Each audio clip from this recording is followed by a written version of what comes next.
Content de vous retrouver pour ce nouveau rendez-vous des présentations des webinaires de ScholarVox Université. C'est la deuxième partie des webinaires pour les universités. On s'était parlé il y a 15 jours pour la précédente séance qui était consacrée à l'économie-gestion.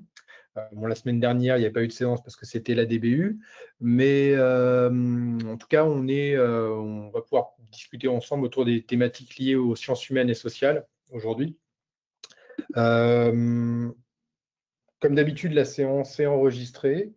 Vous recevrez aussi en fin de matinée un petit email récapitulatif avec tous les points que je vais évoquer comme d'habitude aujourd'hui, donc toutes les sélections qui auront été présentées. Vous recevrez également le lien du replay de la séance.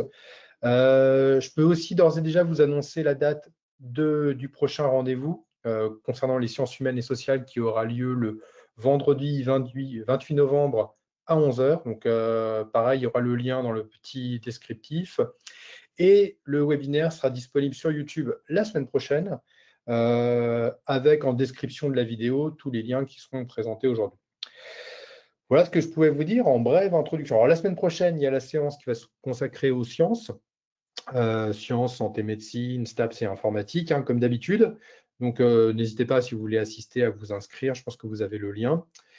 Puis, si vous avez des questions sur le catalogue, comme d'habitude, hein, n'hésitez pas à revenir vers moi par retour de mail. Hein, j'y répondrai avec plaisir. Donc, par rapport au petit mail de récapitulatif que je vais vous envoyer en fin de matinée.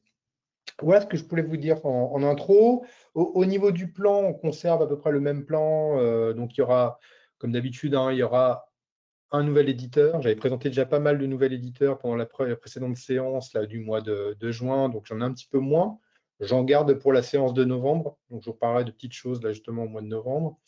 Donc là, il y a un nouvel éditeur et autrement, ça va être des mises à jour avec nos éditeurs partenaires.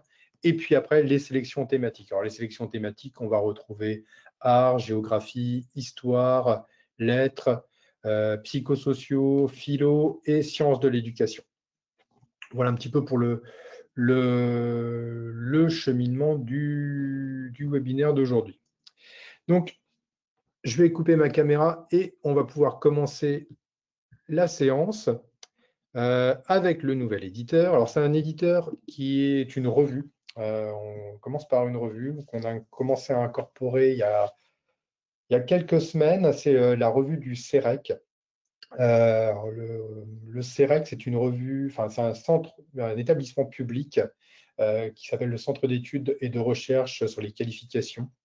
C'est un pôle d'études en recherche sur les services professionnels et au niveau de tout ce qui concerne la formation, l'orientation, le travail. Voilà, alors c'est une sélection d'ouvrages qu'on a ajouté dans le bouquet pour les sciences de l'éducation, parce qu'il y a beaucoup de choses relatives aux sciences de l'éducation. Pour l'instant, c'est 14 revues qui ont été mises en ligne, qui ont été publiées entre 2020 et 2025 par le CEREC. Alors, par exemple, on a Inégalité scolaire et professionnelle, c'est le dernier numéro qui nous a été communiqué. Premier pas sur le marché du travail, par exemple. Donc, voilà un petit peu le type de revue qu'on va retrouver au CEREC. Donc, n'hésitez pas à les consulter. Comme c'est une nouvelle revue pour nous, on va voir s'ils peuvent avoir des ouvrages, enfin des revues plus anciennes. On vous fera signe évidemment dès qu'on pourra avoir davantage de matière. Donc ça, c'était pour le nouvel éditeur entré au catalogue. Alors, autre chose importante, Ellipse. On passe sur les mises à jour éditeurs importantes. Et Ellipse nous a publié évidemment pas mal de choses concernant le CAPES et l'agrégation ces dernières semaines. Donc, toutes les nouvelles publications concernant l'agrég et le CAPES sont disponibles. Il y a 27 titres au total qui ont été choisis. On retrouve de l'histoire, de la géographie et des lettres. Donc, c'est dispatché dans nos différents bouquets. Par exemple, pour le CAPES, on a Géographie de la France là, qui est présent ici. Géographie de la mondialisation, pareil pour le CAPES de géographie. En histoire, on va avoir Histoire ancienne, par exemple, le 19e siècle français, le 20e siècle qui est là. Tout ça, c'est pour le CAPES. Pour l'agrégation, la théorie pratique du gouvernement impérial, par exemple. Donc, Ça, c'est toujours de l'histoire et beaucoup de lettres, énormément de choses en lettres. Donc, vous voyez, réussir le CAPES de lettres modernes pour les licences 3. Le CAPES espagnol également, le CAPES en anglais. Donc, toutes les dernières éditions, encore le CAPES en anglais. Et pour l'agrégation également. L'agrégation anglais, agrégation encore anglais ici. Donc, on a tout ça. Donc, je vous enverrai de toute manière la liste qui fait la part belle justement aux lettres principalement, mais également avec des choses pour l'histoire et pour la géographie. Donc, c'est une belle sélection hein, qui nous a été proposée. Vous verrez dans le lien que je vous enverrai de toute manière les choses qui pourraient vous intéresser.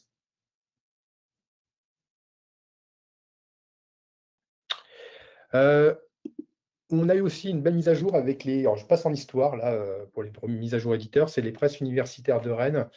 On va avoir davantage de choses qui vont arriver. On est en train de les traiter actuellement. Donc, ça va pas mal bouger. Je referai peut-être un petit focus dessus au mois de novembre, fin novembre.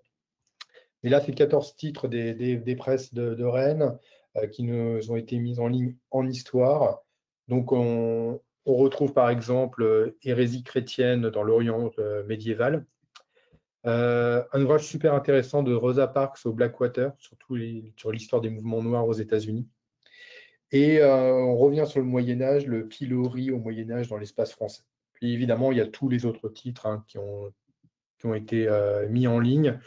Donc, je vous dis, hein, je referai un petit focus, je pense, au mois de novembre dessus, parce qu'on a pas mal de choses qui sont en train d'arriver, en cours de traitement. Donc, je pourrais les présenter à ce moment-là. Donc, ça, c'était pour les presses universitaires de Rennes. Même chose avec les éditions de la Sorbonne.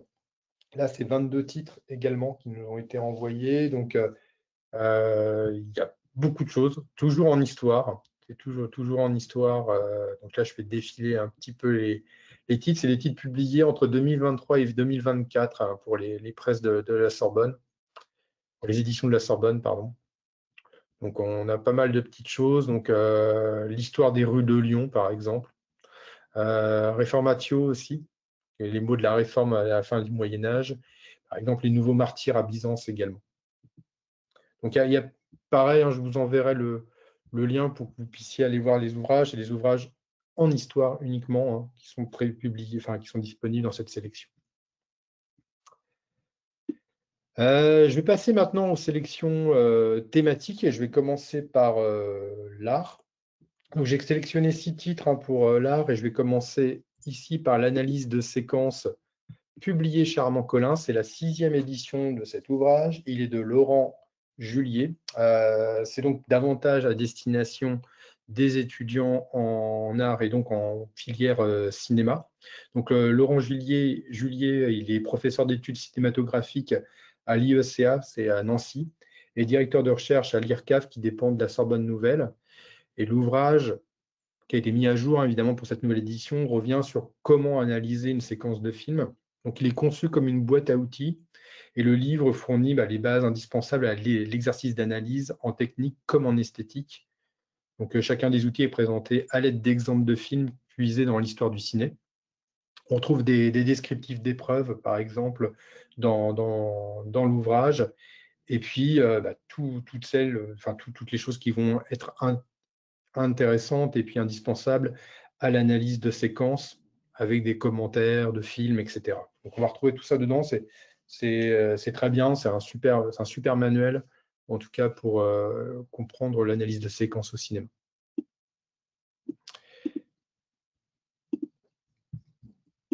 Alors, autre titre que j'ai retenu, hop, j'avais parlé de Cure au mois de juin. Là, je vais parler de Gojira, le publié chez Le Mot et le Reste. C'est de Jean-Charles Desgroux, qui est journaliste musical et auteur. Et Jean-Charles Desgroux fait un état des lieux sur ce groupe de métal qui est très connu maintenant, qui a joué justement à la cérémonie d'ouverture des Jeux Olympiques. Donc le grand public les ont découverts à cette période-là. Le groupe a quasi 30 ans maintenant et l'auteur revient sur tout le parcours de ce groupe et toute leur discographie aussi. Donc, un groupe français qui est originaire de Bayonne, maintenant très connu. Donc, excellente biographie en tout cas, que je vous invite à consulter, qui va intéresser, je pense, pas mal les étudiants en musicologie.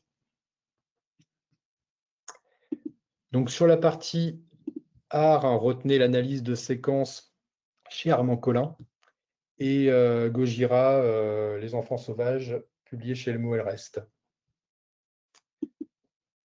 Alors, sélection également en géographie.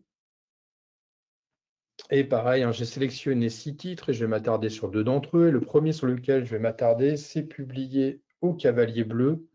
C'est les figures de la géographie. C'est de Laura Péot, qui est maîtresse de conférences en géographie à l'Université de Grenoble. Donc, l'autrice revient dans cet ouvrage sur les grandes figures de la géographie, historique et davantage contemporaine, et tous les courants de la géographie auxquels se rattachent ces figures. Donc, on retrouve dans cet ouvrage des figures issues on va dire, de la géographie dite classique, comme des gens comme Alexander von Humboldt ou Élisée Reclus, des personnes qui ont une approche davantage moderne, qui est arrivée même un peu en disruption avec la géographie classique, des gens comme Jean Gottman ou Thérèse Saint-Julien, des personnes issues de la géographie humaine, comme David Harvey ou Doreen Massey. Et l'ouvrage fait aussi un état des lieux sur des figures issues des géographies des pays du Sud et aussi également. Donc il y a plusieurs choses dans cet ouvrage qui vont avoir trait d'une part aux grands, je dirais, penseurs de la géographie, des différents courants de géographie. Évidemment, l'autrice revient à travers cet ouvrage sur les grands courants de la géographie dans cet ouvrage qui est très bien. C'est vraiment excellent. Donc, ça fait partie de mes coups de cœur de la séance d'aujourd'hui d'ailleurs. Autre titre de Géo qui me semblait intéressant, c'est L'abîme démographique, sous-titré Le Monde, l'Europe, la France. C'est de Hervé Lebras. C'est publié aux éditions de l'Aube. Alors, Hervé Lebras, il est démographe et chercheur à l'INED. À l'INED, c'est l'Institut national des études démographiques. Et ce livre est une belle compilation à la fois historique et évidemment géographique du fonctionnement de la démographie. Comment fonctionne la démographie mondiale à travers l'histoire également. Sur les plusieurs millénaires, l'auteur se présente l'ouvrage sur plusieurs millénaires et sur plusieurs continents. Pourquoi dans certains endroits du monde, la démographie est plutôt en retrait? Pourquoi dans d'autres endroits du monde, la démographie augmente? Comment elle peut être vecteur d'inégalité également? Donc, tout ça est présenté dans cet ouvrage qui est vraiment très intéressant.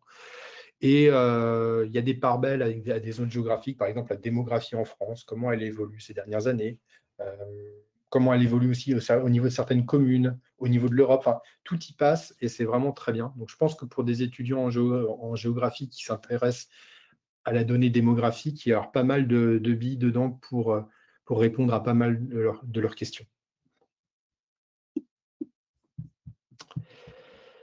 Donc, sur la géographie, hein, retenez les figures de la géographie au Cavalier Bleu, et puis l'abîme démographique aux éditions de l'Aube. Et puis il y a les autres ouvrages, évidemment, que j'ai sélectionnés, que vous retrouverez dans les petits liens que je vous enverrai, comme d'habitude. Histoire, maintenant, pareil, j'ai fait une petite sélection de 6 ouvrages, et le premier titre sur lequel je vais m'attarder, il est publié chez Ellipse, c'est Les textes fondateurs de la Révolution américaine. Il a été écrit par Jean-Éric Brana, qui est maître de conférences de civilisation américaine à l'université d'Assas. Et l'ouvrage regroupe justement les textes fondateurs de la Révolution américaine de 1775 à 1776, pendant ces 2 années qui ont été très importantes pour les États-Unis. Donc, c'est un ouvrage qui est à destination des étudiants de licence et de master en histoire, qui propose un parcours à travers les grandes étapes de la Révolution américaine. Et il s'articule autour des textes fondateurs, le contexte idéologique et les institutions et les débats constitutionnels qui avaient eu lieu pendant cette fin du XVIIIe siècle dans les futurs États-Unis. Donc, il y a pas mal de choses qui sont présentées. Toutes les zones d'ombre de la Révolution sont présentées dedans. La question de l'esclavage, l'exclusion des femmes, le sort des Amérindiens. Donc, plein de choses sont présentées dedans pour saisir la complexité du processus révolutionnaire américain. Donc, il y a même une lecture critique des textes fondateurs qui est présent dans ce titre.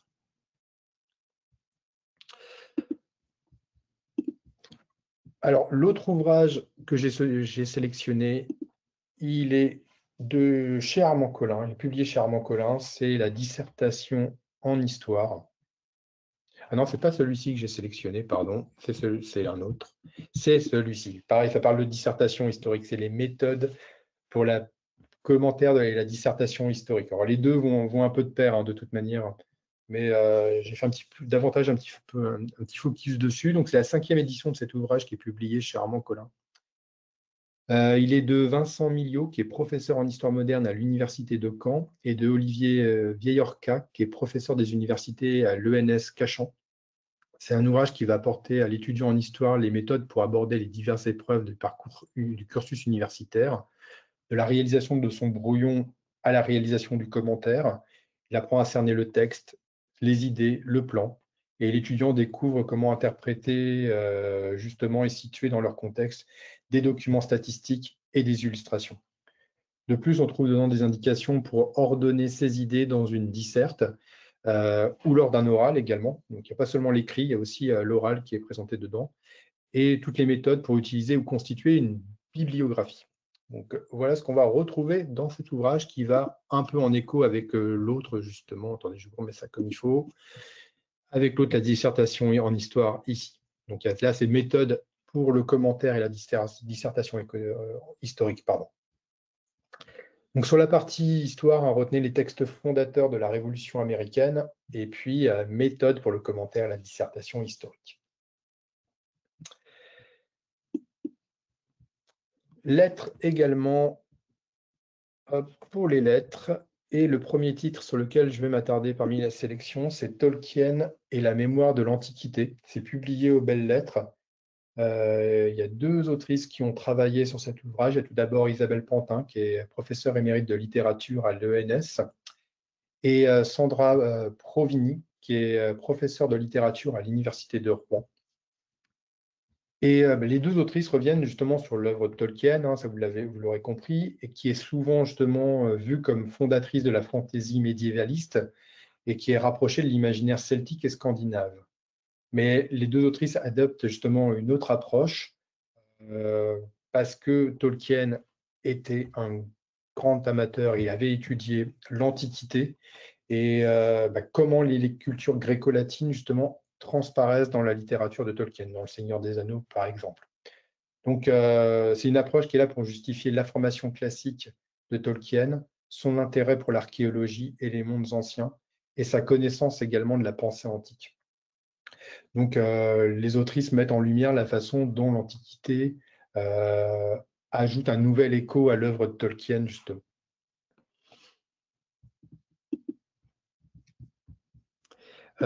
Autre titre en lettres, on revient un petit peu sur les méthodes de dissertation. C'est la dissertation littéraire publiée chez Armand Collin. Donc, c'est un ouvrage qui va vous permettre justement de composer au mieux votre texte.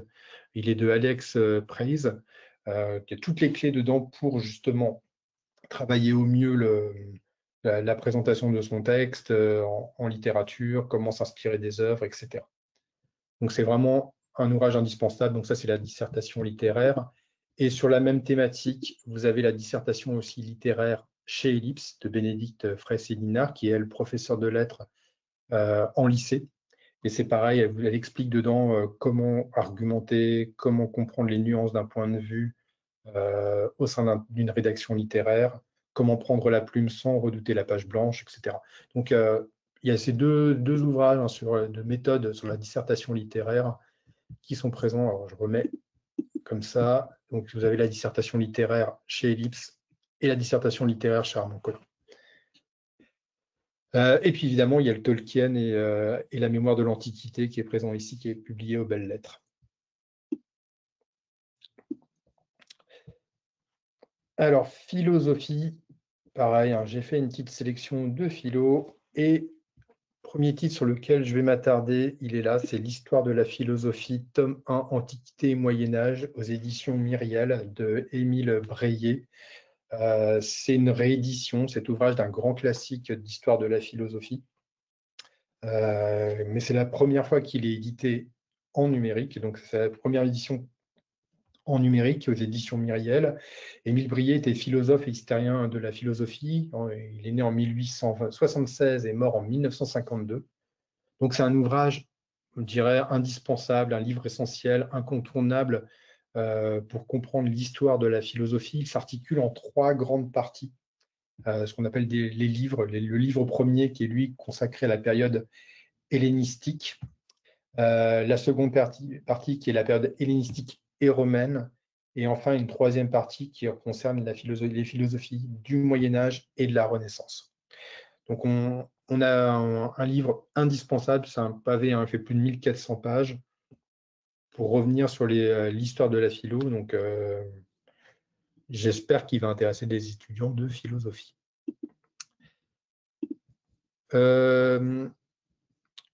L'autre titre publié chez Armand Collin, il y a eu pas mal de mises à jour Armand Collin ces dernières semaines, c'est La philosophie de l'esprit, une introduction au débat contemporain. C'est de Michael Esfeld. Alors, Michael Esfeld est professeur de philosophie à l'Université de Lausanne. C'est la 4e édition de cet ouvrage qui est devenu un ouvrage de référence qui présente l'état actuel de la philosophie de l'esprit en introduisant les positions majeures dans un ordre systémique, en exposant les arguments principaux pour chaque position ainsi que les éléments de critique. Voilà. Donc on retrouve dedans tous les appareils de didactique qui sont fouillés avec des résumés, des points centraux, des suggestions de lecture, des questions de contrôle et des propositions de travail. Voilà pour la partie en philo. Donc retenez l'histoire de la philosophie de Émile Brié. Et puis la philosophie de l'esprit publiée chez Armand Collin de Michael Esfeld. Pardon.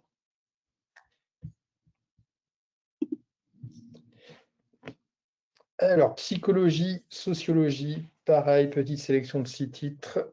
Et je vais m'attarder sur 2 d'entre eux. Alors, le premier sur lequel je vais m'attarder, il est là, c'est la psychologie de l'adolescent, publié dans la collection Psychosup de chez Duno. L'auteur est Pierre Collin, qui est professeur émérite de psychologie à l'université Paris-Cité, ex-Paris Descartes, et c'est un spécialiste des questions de psychologie adolescente.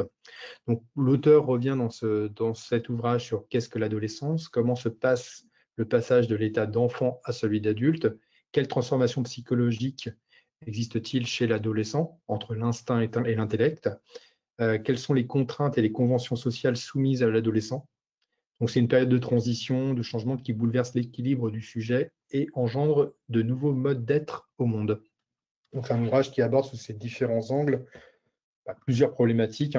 Il constitue de ce fait une synthèse importante en éléments de réponse et une source essentielle pour démontrer les mythologies ambiantes et triompher des préjugés sur la psychologie adolescente. Donc ça, c'était la psychologie de l'adolescent et un ouvrage de sociologie qui m'a semblé super intéressant. Pareil, il fait partie de mes coups de cœur. C'est encore au Cavalier Bleu. C'est Tous moyens, idées reçues sur les classes moyennes. Il y a 2 autrices qui ont travaillé, enfin 2 auteurs, une autrice et un auteur qui ont travaillé sur cet ouvrage. Il y a tout d'abord Catherine Leclerc, qui est maîtresse de conférences de sociologie à l'Université de Poitiers, et Olivier Maclay, qui est lui aussi professeur de sociologie, mais à l'Université de Limoges. Les 2 auteurs reviennent justement sur les classes moyennes. Qu'est-ce que c'est, tout simplement?